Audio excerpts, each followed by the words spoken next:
जय भोलेनाथ। दोस्तों आपके अपने चैनल राधे श्याम में आपका बहुत बहुत स्वागत है। दोस्तों, पितृ विसर्जन अमावस्या, सर्व पितृ अमावस्या कब है, उसके क्या क्या नियम है, विधि क्या है और हमें सर्व पितृ अमावस्या के दिन क्या कार्य करने चाहिए और क्या कार्य हमें भूलकर भी नहीं करने चाहिए। दोस्तों देखिए, जैसे कि पूर्वजों को हम इस दिन तिलांजूर देते हैं और इस दिन पितृ विसर्जनी अमावस्या यानी पितरों की विदाई भी की जाती है। तो हमें पितरों की विदाई करने के बाद क्या कार्य करना चाहिए और पितरों की विदाई करने से पहले हमें क्या घर में कार्य करने चाहिए, तो आइए सभी बातें हम समझ लेते हैं, सभी नियम हम जान लेते हैं। तो दोस्तों वीडियो बहुत ही महत्वपूर्ण है, वीडियो को अंत तक जरूर देखिए। यदि वीडियो अच्छा लगा तो लाइक और शेयर भी कीजिएगा।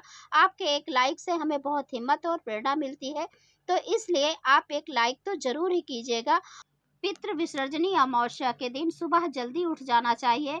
जल्दी उठकर आप बाल धो सकते हैं, नहा सकते हैं, फिर इसके बाद आपको भोजन भी बनाना चाहिए, क्योंकि बहुत से लोग ब्राह्मणों को भी भोजन इस दिन कराते हैं और कौवे के लिए भी भोजन निकालते हैं जिसमें खीर पूड़ी रहता है और बड़ा जरूर बनाते हैं, क्योंकि कढ़ी बड़ा भी ये सब बनता है। तो इस दिन बड़ा और पूड़ी, देसी घी की पूड़ी भी कौवे के लिए डाला जाता है, तो इसलिए हमें जल्दी ही बना लेना चाहिए। और इसमें हवन भी किया जाता है, पिंड तर्पण भी किया जाता है, तो इसलिए हमें थोड़ा जल्दी उठकर ये सब तैयारी कर लेनी चाहिए। और वैसे तो पितरों की अमावस्या जो रहती है, इस दिन हमें पितरों की पूजा दोपहर तक ही करनी चाहिए। भगवान की पूजा हम सुबह सवेरे करते हैं, लेकिन पितरों की पूजा हमें दोपहर तक करना ही चाहिए। तो इस प्रकार से ये सब तैयारी करते करते दोपहर हो ही जाती है। और इस दिन महिलाएं सिंदूर लगा सकती हैं, बाल धो सकती हैं और बालों में अपने तेल भी लगा सकती हैं। और जो पुरुष भाई मानते थे, अभी तक जल देते थे, तो उन्हें चाहिए कि दाढ़ी बनवा सकते हैं, बाल कटवाना चाहिए, या बहुत से लोग सिर भी मुड़ाते हैं। तो आप लोग के यहाँ जैसे है, आप सिर मुड़ाना चाहते हैं तो वो भी कर सकते हैं।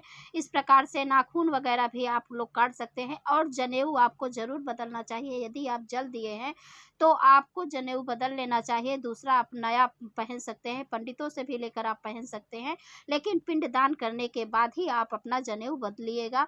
और बहुत से लोग जैसे कि पुण्यतिथि मनाते हैं अपने पिता का, माता का, और यानी जो हमारे माता पिता गुजर गए हैं उनकी पुण्यतिथि होती है। तो यदि जिस दिन वो गए हैं दुनिया छोड़कर, तो उनकी पुण्यतिथि मनाई जाती है, उनके नाम से हम ब्राह्मण को भोजन कराते हैं जिस तिथि के दिन वो गए हैं।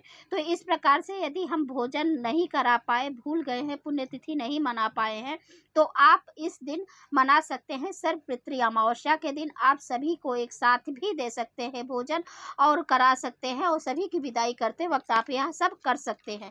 तो यह सब बहुत ही बड़ी अमावस्या है, मैंने पहले ही बताया, तो इसीलिए यह अमावस्या बहुत ही खास मानी गई है। इससे हमारे पितृ प्रसन्न होते हैं, तो हमें यह कार्य जरूर करनी चाहिए। और इस दिन ब्राह्मणों को भी भोजन कराया जाता है, मानदान को भी भोजन कराया जाता है।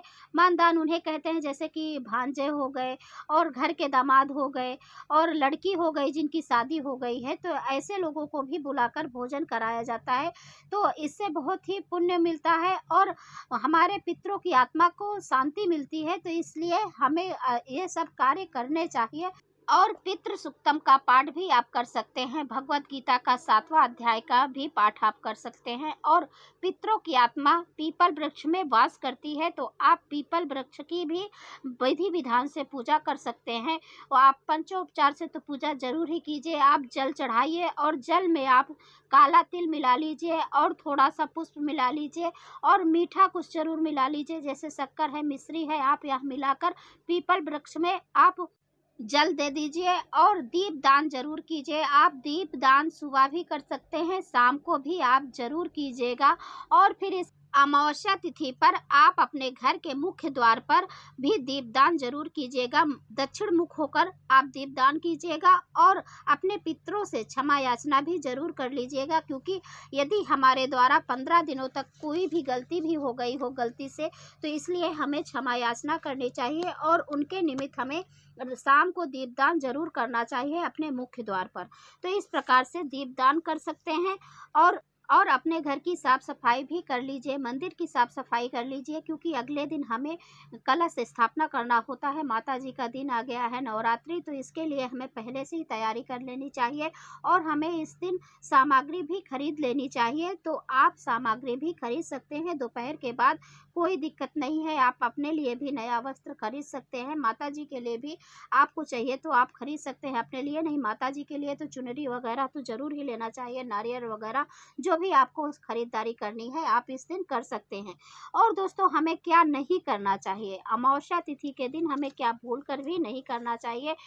तो अमावस्या तिथि के दिन हमें भूलकर भी तामसिक भोजन नहीं करना चाहिए, मांस मदिरा का सेवन नहीं करते हैं। भले भी आप किसी दिन यह सब सेवन करते हो, लेकिन इस दिन आपको नहीं करना चाहिए। लहसुन प्याज भी आप इस दिन सेवन ना करें, क्योंकि अगले दिन हमें नवरात्रि का व्रत रखना होता है।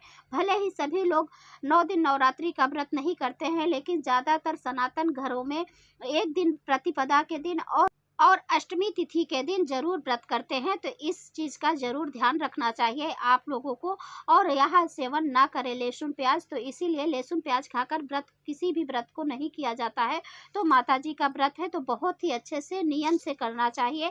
तो दोस्तों, ये थी आज की वीडियो। यदि यह वीडियो आपको पसंद आया है तो लाइक और शेयर ज़रूर करें और चैनल को सब्सक्राइब भी ज़रूर करें। दोस्तों, आपके एक लाइक्स, एक कमेंट्स मेरे लिए बहुत ही महत्वपूर्ण होते हैं।